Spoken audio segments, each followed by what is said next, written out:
I thought it would be good to make a video summing up my conversation with Monica Steele. So I called Monica Steele this morning and said I got a very disturbing report that Ozark Iraq is threatening to pistol whip his customers outside of Lifeboat.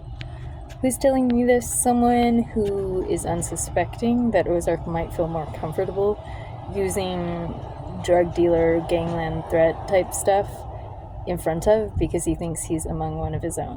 So Ozark lets his guard down around some people. So if this is really true, how deeply concerning. We know other things he said is deeply concerning.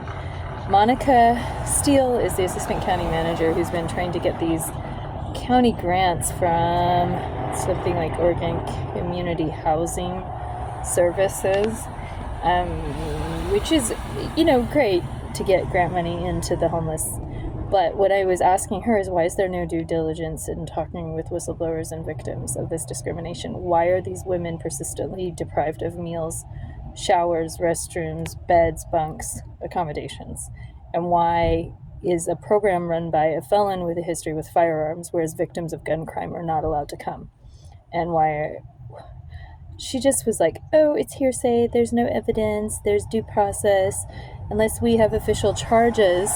So it's like, yeah, in a dream world, we'd have a district attorney prosecuting him for official misconduct or ethical breaches or civil rights violations or misuse of taxpayer funding. Yeah, in a dream world. So, let's dream on about that. And in the meantime, why is the county turning a blind eye on all these reports and marginalizing these voices? So I get off the phone with her. She's like, have a good day. And then I run into her. And then I'm like, thank you for the conversation. And I'm like, well, are you saying that these 10 victims' voices are not as important as one person's voice? Like, why are these homeless people's voices being marginalized? Why aren't we proactively seeking out their testimony and their experience? And she's like, oh, well, they can check into other resources such as CCA. And I'm like holding a piece of apple, like a little applesauce twist thing for kids that CCA has been passing out.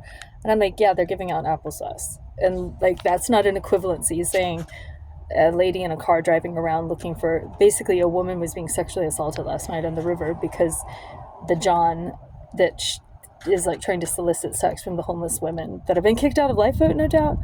I like this whole pimping the women out by kicking them out of Lifeboat is of concern, because then they're put in more risky situations with risky domestic abuse victims, no protection, no way to get to safety. Arguably, shelters are more dangerous in light of the shelter stabbing. I got more shelter stabbing information today that the Stephen Fox son had threatened to slice the throat of Robert. And indeed, I believe I have met this guy, Robert, who was murdered at Helping Hands on September 7th in Astoria, Oregon. Most likely, if this is the same guy, I met him down in Seaside in the wintertime. He was a really nice guy. It's like I'm foggy at how he looks, but I sort of see him. And he gave me his number, and I felt like I never called him, but I always kept this little piece of paper thinking, well, maybe I should call him. He's kind of cute. He's kind of good looking. And I think I was I'm not. Yeah, but he was supposedly a really good worker at Burger King, and was stressed out all day about this conversation with Monica Steele.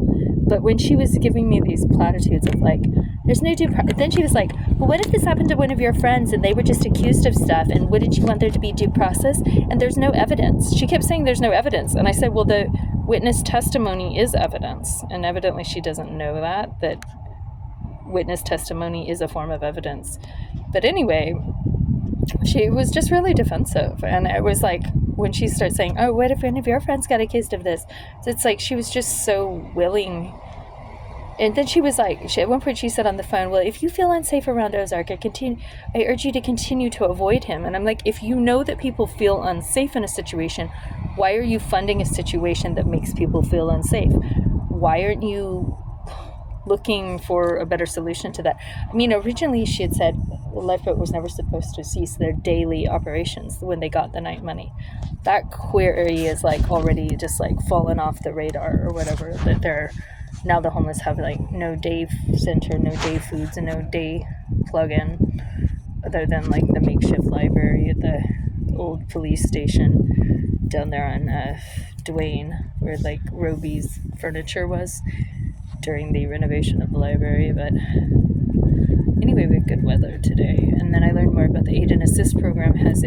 There's some kind of thing with CMH has a court order to have a legal competency class where the Aid and Assist participants learn the rubric of the justice system so they can understand their rights better, which my friend who had done the Aid and Assist program at Oregon State Hospital kind of explained this to me, that you're literally going through legal education so you can adequately meet your challenge of your charges by understanding the justice system, which, it's all very good and well to learn the justice system, but my other friend who's being pushed into the Aid and Assist program, she's like, I'm not a lawyer, I don't need to know all that. And I'm like, good point.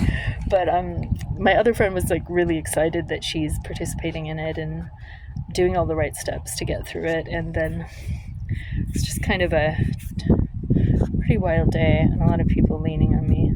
So the whole I was like, oh yeah, well, saying oh, there's no evidence and it's all hearsay is a way of dismissing those victims' voices. I think we should live in a world where people lift up those voices and listen to them, and this marginalizing of their voices because it's convenient to not listen to them. It was just kind of painful to see that patent quick, this is the only answer, and it was like a little cul-de-sac of there's no evidence, it's all hearsay, there's no due process, it's all no evidence, all hearsay, no due process. And I was like, you're in this little loop where you're refusing to listen. And I said, well, maybe what I'm looking for is more in the realm of restorative justice, or a way to empower the voices of the people who have been marginalized and the inequity in the system.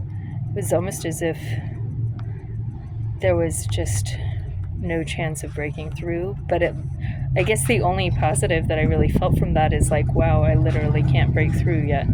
I can't awaken a conscience. Although, previously she said to me on the phone she thinks it's horrible that Ozark discriminates against women. She even said on the phone, she's like, I'm just an office worker. I was just like, you're just an office worker? Okay.